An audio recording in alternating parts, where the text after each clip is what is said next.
सूर्यवंशी अमर रहे, अमर रहे, अमर रहे, सोमनाथ सूर्यवंशी अमर रहे, अमर रहे, अमर रहे, सोमनाथ सूर्यवंशी अमर रहे, अमर रहे, अमर रहे, सोमनाथ को न्याय दो, न्याय दो, न्याय दो, महाराष्ट्र पुलिस होश में आओ, होश में आओ, होश में आओ, महाराष्ट्र पुलिस होश में आओ, होश में आओ, होश में आओ, देवेंद्र फडणवीस शर्म करो, शर्म करो, शर्म करो, अरे शर्म नहीं तो डूब मरो, डूब मरो, डूब मरो, अमर रहे, अमर रहे, सोमनाथ सूर्यवंशी अमर रहे, अमर रहे, अमर रहे, सोमनाथ सूर्यवंशी अमर रहे, जय जय जय भीम, जय भीम, जय। हमारी ये मांग है कि परभनी में जो संविधान के शिलालेख की विटंबना की गई है, जो संविधान की शिलालेख की विटंबना की गई है, तो मैं यही कहूंगा कि ये आक्रोश होना ये लाजमी था, क्योंकि संविधान से छेड़खानी करोगे अगर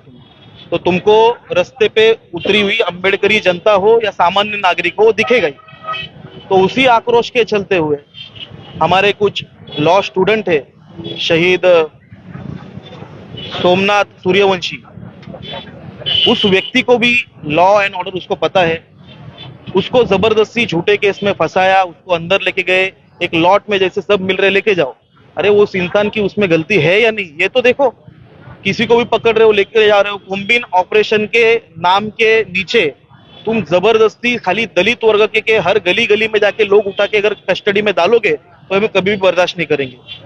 उस सोमनाथ सूर्यवंशी को इतना मारा गया अंदर कि उसने कस्टडी के अंदर खुद की जान छोड़ दी, और ये उसके पोस्टमार्टम रिपोर्ट में भी आया है। तो मुझे यही कहना है, यही मांग है हमारी कि हम दलित वर्ग के लोग हो या कोई भी हो, प्रशासन हम पे ऐसा अन्याय नहीं कर सकती। जो सदियों से चल रहा था शोषण, आज भी वही शोषण जिंदा है क्या प्रशासन के मन में? ये सवाल एक अम्बेडकरी होने के नाते मेरे दिमाग में आ रहा है।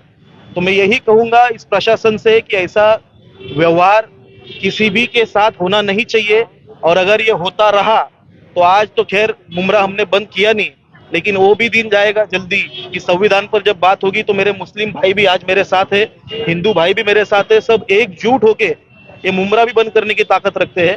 खैर, लेकिन मैं प्रशासन को यही बताने आया हूँ, बोलने आया हूँ मेरे सभी कार्यकर्ताओं के साथ कि हम पे ये जो जबरदस्ती की मारहान की गई है बहुत लोगों पर, ये होनी नहीं चाहिए, और जो भी वहाँ के वरिष्ठ अधिकारी थे उनको अभी के अभी निलंबित करना चाहिए और उनके ऊपर कठोर कार्रवाई करना चाहिए। और भी मेरे माए बहनें ऐसी बहुत चौकी में है वहां पर परभनी में, उनको भी जल्द से जल्द उनकी पूरी जांच करके उनको छोड़ देना चाहिए। सच में उसमें किसी का हाथ है या नहीं है ये देखकर छोड़ देना चाहिए, ये मेरी मांग है और यही मैं कहना चाहता हूँ। और आप सभी का भी शुक्रिया अदा करता हूँ कि आप भी इस मुहिम में आए हो। जय भीम। परभनी है महाराष्ट्र में, वहाँ पे जो सोमनाथ सूर्यवंशी हमारे भाई है वो लॉ के स्टूडेंट है। परभनी में एक व्यक्ति ने संविधान का जो एक प्रतिमा बनाई हुई थी उसका विटंबना किया था, तो वहाँ पे आंदोलन हुआ, तो हमारे भाई बहुत से लोग शांतता पूर्वक आंदोलन में शामिल थे। तो पुलिस ने कॉम्बिंग ऑपरेशन करके 150 से ज्यादा लोगों को अरेस्ट किया, घरों से जाकर उठाया। तो उसमें ही हमारे सोमनाथ भाई थे, उनको भी घर से जाके उठाया गया और पुलिस कस्टडी में इतना मारा गया कि उसकी मौत हो गई। तो उसका पोस्टमार्टम रिपोर्ट आया हुआ है। हमारे नेता सम्माननीय बाला साहब अम्बेडकर जी वो भी वहाँ पे पहुंचे थे और अन्य नेता लोग भी वहाँ पे गए थे सभी। तो उस पोस्टमार्टम रिपोर्ट में साफ बताया गया है कि उसके बॉडी के ऊपर मारने के निशान वगैरह बहुत से है, उसके लिए उसकी डेथ हो गई है। तो हमारा पूरे भारत रत्न डॉक्टर बाबा साहेब अम्बेडकर सार्वजनिक जयंती उत्सव समिति मुमरा कौसा की ओर से ये हम लोग ने निषेध प्रदर्शन रखा था। यहाँ पे सभी हमारे धर्म के भाई और अन्य धर्म के भाई हम लोग सब मिलके ये प्रदर्शन किए हैं। हमारी यही कहना है प्रशासन से, ये जो मनोवादी प्रशासन जो अभी बैठा हुआ है, तो आप लोगों को हमारे मतलब भीम सैनिक की इतनी चिढ़ कि आपने वो शांतता पूर्वक लॉ का स्टूडेंट उसको घर से उठाकर उसको इतना बेरहम से मारा, मतलब आपके दिमाग में चल क्या रहा है?